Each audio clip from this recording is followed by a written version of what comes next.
9 omwezi ogwa May tugenda kuba ku Hotel Africana ne B2C the Kampala Boys nga bajaguza emyaka 10 abaana bano batandika tubalaba bazze bamu ku bantu abakulidde maaso gaffe musically so nga 9 May tujja kuba ku Hotel Africana tujaguze wamu nabo akawungeze ekikugana kuyitako ku Front Page Hotel wali na Masuba tulinawo gym tulinawo sauna tulinawo steam tulinawo aerobics ate ng'olwomukaaga olusooka mu mwezi tubaawo ne Afrigo Band so abo bofunyemu akadde onoonya wakusula onoonya wakuwumulira enamasuba kufuye Front Page Hotel we tujja okuba ku Easter we tuli n'emmere n'ekijjulo ekyenjawulo eri famire yo ye Front Page Hotel awo enamasuba ku bata kakati omuyimbi Reigi yaleeta ekirowoozo nti Chameleone ku bintu byakoledde eggwanga lino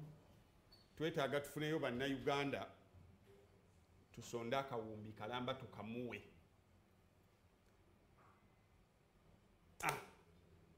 ninga nja kubuuza Uncle Edison ku kawumbi kuba kati olaba kati abebweru tusobola okwogera nabo kate gwe ku lusegere muyinako n'oluganda baŋŋamba kaziniwo kati ate gwe osooka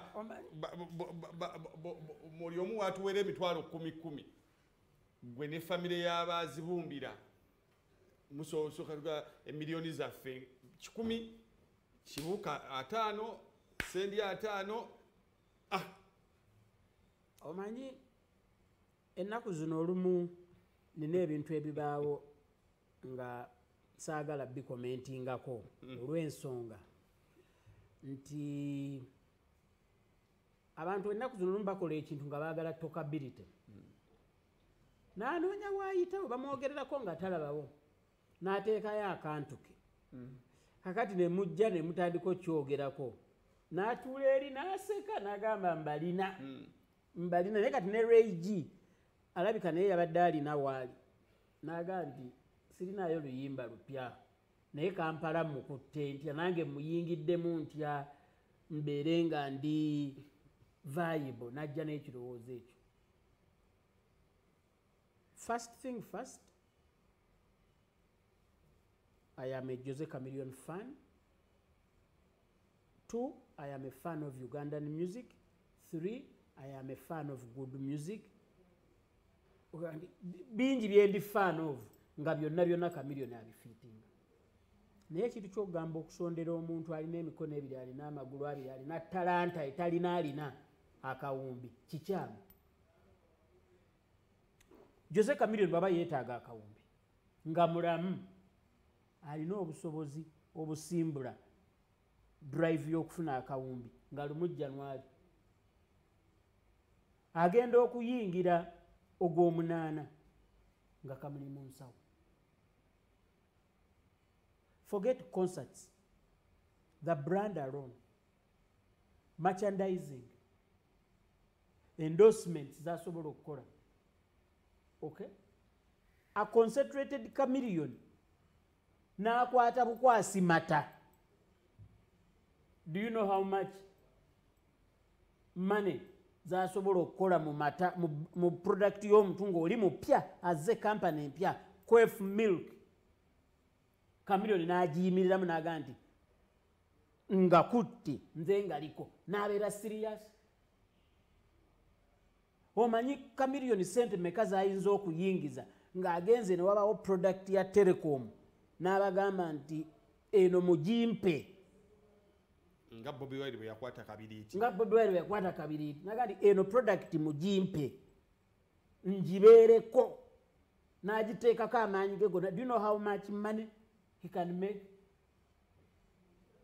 Ndi Jose Chameleone nga Chameleone n'akwata estate nga bw'olaba Ssaabasajja azimba estate Ssentema wali okiraba n'agikwata n'aga nti eno mugimpe njiyimirireko njendosinge njimarketinge.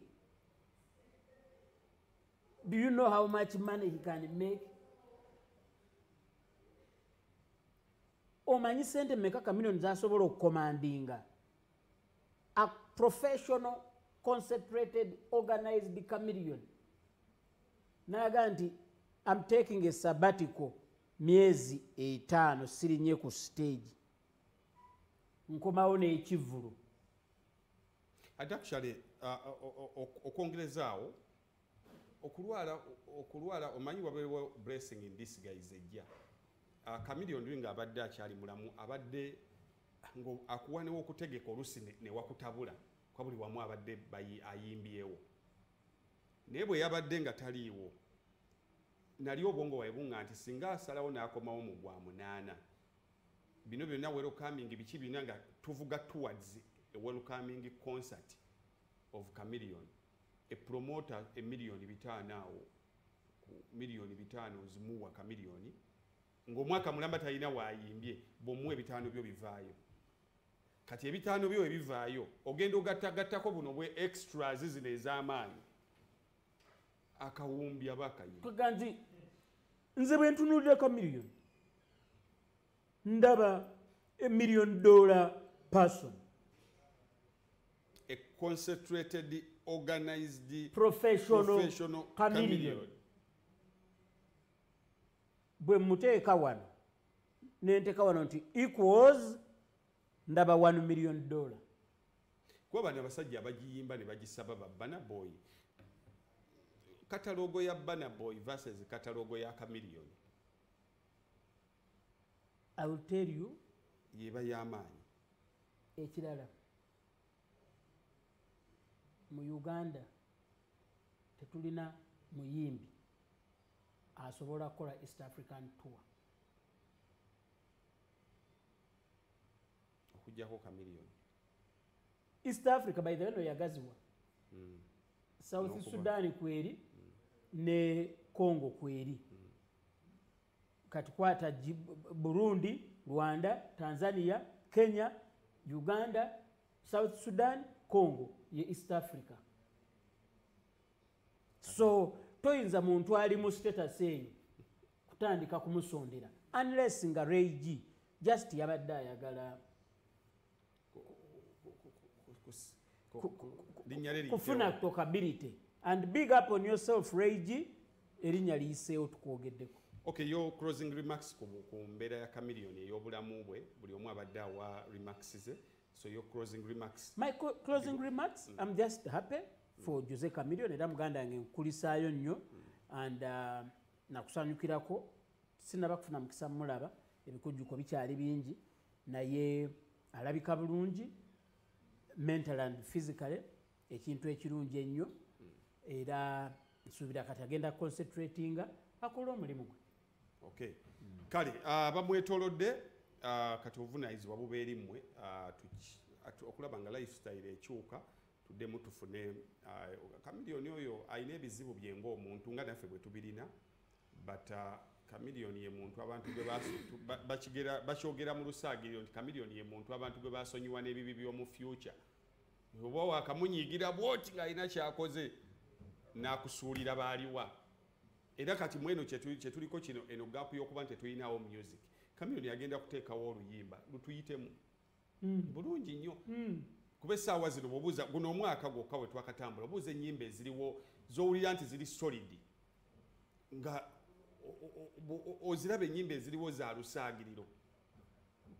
Ennyimba eziriwo oluwulira ng'olina shuwa naawe aluwulira nti bwe luggwako nti teruyingira myezi 3. naye tulina Chameleon yali tannalwala yatulekamu ennyimba yayinawo abaaliwa yayinawo kuuma obwesigwa ng'amuzzeemu remix yayinawo nzigulira zonna essaawa ezo zikyali kweyapule bulungi nnyo not because Chameleon yeyazimba kuba ayinayo endala nnyingi ze yayimba naye nga tezifuna ne bw'asaaga obusaazi era lubatuulamu n'atulekera byabanene okiraba nalwo lubatuulamu. So as the new generation abayomba ennyo bwe tuleeta ba big 3 olutalo lwo nduwulidde nnyo lwaki bubatusibako you are reading from their books naye tukyalemeddwa okuteeka mu nkola ebyo bye baakola musically. New generation oba buli muyimbi ali eyo gwe tukolera ekintu ekyo kuba omuziki. Kale katudde tulabe tuleke ekitangaala ku jjinja ly'ejjinja ku BBS Terefine yaffe Kawunyemu.